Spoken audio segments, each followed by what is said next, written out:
Resto Shamans were considered an extremely valuable healer in vanilla. However, much of their appeal came from their raid utility spells rather than their healing output. But things are different in Burning Crusade, and Resto Shamans have become a different beast entirely. And I'm sure you've heard that already, but what else? What else makes Shaman a compelling choice compared to the other three healers? That's what we'll explore in this video. We'll start off by looking at the spells that you'll be regularly using as a Resto Shaman. The first is Chain Heal. This iconic ability heals your initial target for a fairly large amount and then attempts to jump to 2 nearby injured targets. Each time Chain Heal jumps, the effectiveness of the heal is reduced by 50%. There are 3 requirements for Chain Heal to jump after it heals its initial target. There has to be at least one player who's a part of the initial Chain Heal target's group, below 100% HP, and within 15 yards of the initial Chain Heal target. But what if there are multiple group members within 15 yards of the initial target and below 100% HP?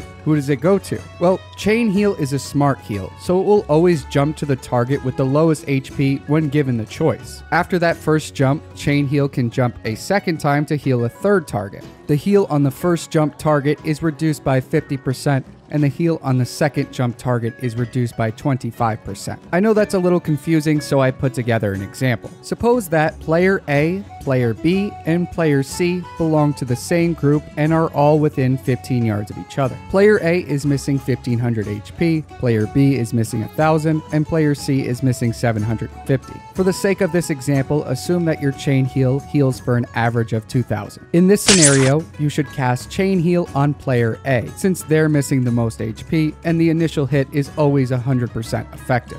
If you've been following along so far, you'll know that Chain Heal will then jump from player A to player B, since player B is missing more hit points than player C. Chain Heal heals player B for 1000 and then jumps to player C. Player C is then healed for 500 and the chain ends there. It's important to note here that the initial heal and the subsequent jumps are all occurring simultaneously. I know that I'm making it seem like there's a delay between the heals, but that's just so you can visualize what's going on behind the scenes. There are a couple of smaller things that I wanted to mention before moving on. If there are no targets to jump to after the initial heal, and the shaman that casted it is below 100% HP, Chain Heal can actually jump back to the shaman regardless of their proximity to the last link in the chain. Also, all heals in the chain have an independent chance to critically strike. So if your Chain Heal hits 3 targets, there's a good chance that at least one of those hits will be a critical strike. And that's great for shamans since they have a talent that causes their critical heals to leave a powerful armor buff on their target. We'll go into more detail about the technical stuff associated with Chain Heal in the last section. But first, despite what you may have heard, shamans do in fact have other healing spells. Healing Wave is their big single target heal with a 2.5 second cast time thanks to improved Healing Wave. The throughput of this spell is greatly increased when you take advantage of Healing Wave. This talent causes your successful healing waves to apply a buff to the target that increases the effect of subsequent healing waves by 6%. This effect can stack up to 3 times, for a total of 18% increased effectiveness with Healing Wave. This makes Healing Wave a much more mana efficient spell when focusing a single target. Healing Wave can also function as an incredibly powerful emergency heal when paired with Nature's Swiftness. Nature's Swiftness is a 3-minute cooldown spell that makes your next nature cast an instant cast. It has no global cooldown, so you can macro these two abilities together to instantly top your target from critical condition, all with the press of a single button.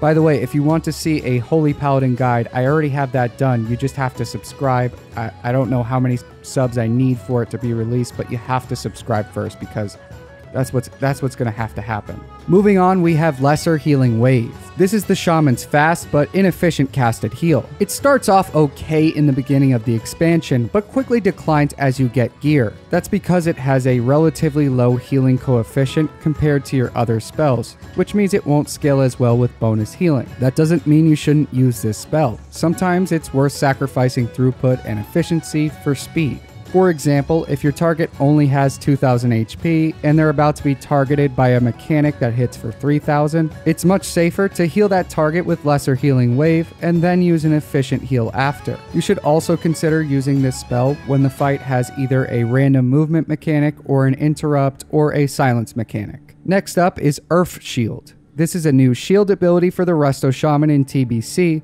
and unlike other Shaman shields, it can be placed on another raid member. Earf Shield has 6 charges and provides the following benefits while it's active. First, the target has a 30% increased chance to ignore spell pushback. For those of you who don't know, spell pushback is the delay in spell casting that occurs when you receive an attack.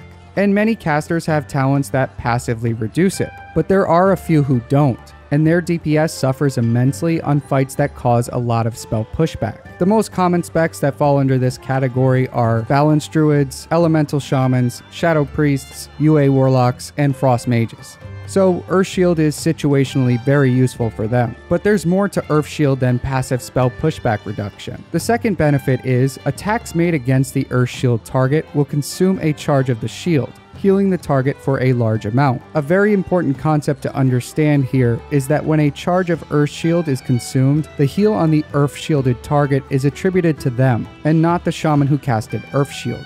The reason why that's important is because the Earth Shielded target also assumes all threat associated with that healing. That makes this buff exceptional for putting on tanks. It provides them with both periodic healing and a ton of extra threat throughout the fight. One minor thing I wanted to mention about Earth Shield is that it can be snapshotted. That means that all 6 charges are calculated using the bonus healing the shaman had when they originally casted the shield, and not when the charges are actually consumed. That means you can pop a couple of bonus healing trinkets, drop Wrath of Air Totem, and cast Earth Shield on the tank, then swap to your regular gear, all before the boss is actually pulled. And yeah, it is pretty sweaty, but the shield does last for a minimum of 20 to 30 seconds on a tank, and it's the little things like this that keep healing interesting. Now, this is a restoration guide, but I will mention some shaman utility spells that you'll be making regular use of. The first one is Water Shield. This is also a new shield ability for TBC, and it has 3 charges. While it's active, the shield provides a slightly ridiculous 50 MP5, and that's only part of what it does. The other part is a charge-based mechanic like Earf Shield, but it returns mana instead of health. So whenever the shaman is hit by a ranged or melee attack, a charge of the shield is expended and the shaman gains 204 mana. An important thing to note here is that Water Shield costs no mana. That means you can refresh Water Shield when you're outside of or trying to get outside of the 5-second rule. The second non-healing spell that you'll be making regular use of is Earth Shock. Earth Shock has 2 components, a damage component and a spell interruption component. Only the damage component of Earth Shock scales with the spell's rank, and the spell interruption portion remains the same from rank 1 to max rank. This gives Resto Shamans access to the shortest cooldown ranged interrupt in the game for only 30 mana. You can expect to be using this spell regularly throughout your raiding adventures, but I'll leave you with an example of one you'll encounter early on. The Morio's encounter from Karazhan. This boss starts with 4 adds. Each add has their own set of abilities that must be managed by the raid throughout the fight. Your duty as a Resto Shaman is to coordinate with other interrupters in the raid to ensure that the following casts never go off. That's Mana Burn from this chick,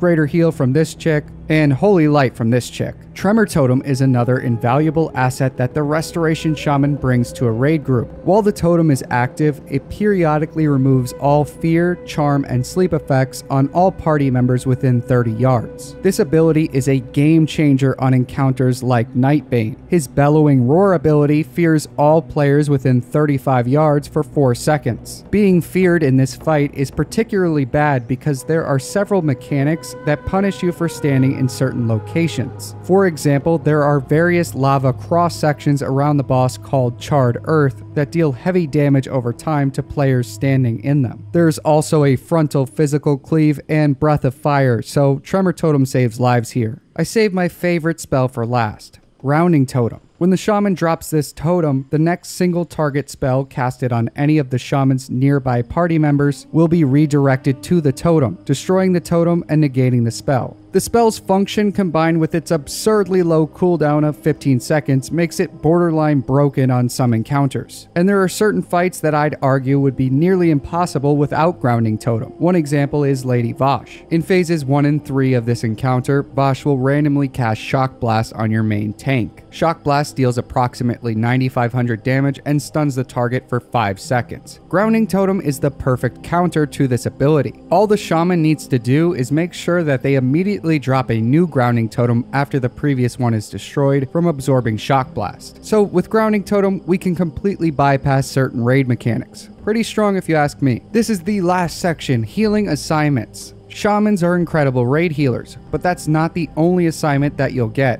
at least early on. Tank and single target spot healing is a very common assignment in Karazhan since there aren't many mechanics that take advantage of chain heal. Luckily, the Resto Shaman has excellent tools for tank healing and the rotation is easy to execute. Your first priority is to keep up Earf Shield on your assigned target at all times. This is usually one of the tanks, but as we discussed before, there are other viable targets in certain situations. Whenever physical damage is present, you should always maintain Ancestral Fortitude on your assigned tank. You should also aim to maintain 3 stacks of Healing Way on your assigned tank at all times. A tip here is you can use rank 1 Healing Wave to fish for Ancestral Fortitude procs, as well as maintain Healing Way stacks for a very low mana cost. As for healing spells, you'll primarily be using Healing Wave. Sometimes you'll use lesser Healing Wave or Chain Heal when the situation calls for it, but Healing Wave is often the go-to heal. To really master the tank healing role though, you need to know how to downrank your heals. You see, damage comes in all shapes and sizes, and if you only use your max rank spells, you'll end up with a ton of overhealing and wasted mana. That's why we downrank. For Healing Wave, we typically use a mixture of rank 7 and rank 8 to deal with moderate to slightly higher amounts of damage. But that's only if your target has 3 stacks of Healing Way. If your target has no stacks of Healing Way, the mana efficiency of Healing Wave rank 7 and 8 is only slightly better than lesser Healing Wave rank 6 and 7, so you'll have to use your discretion there.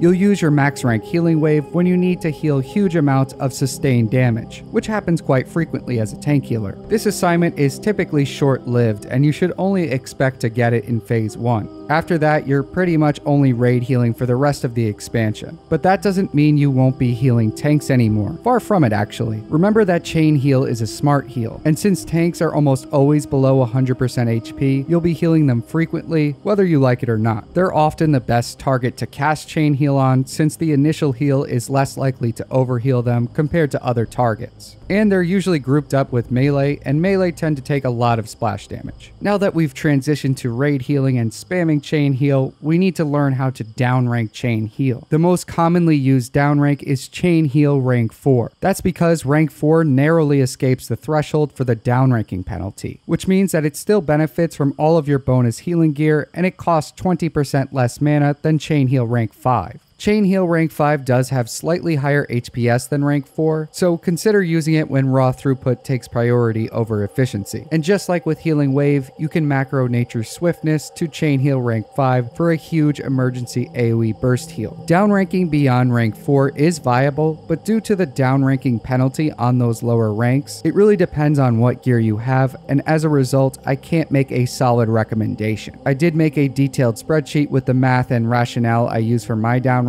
so feel free to check that out in the description below. Okay guys, that is all the time I have for this video. I will see you in the next one. Peace.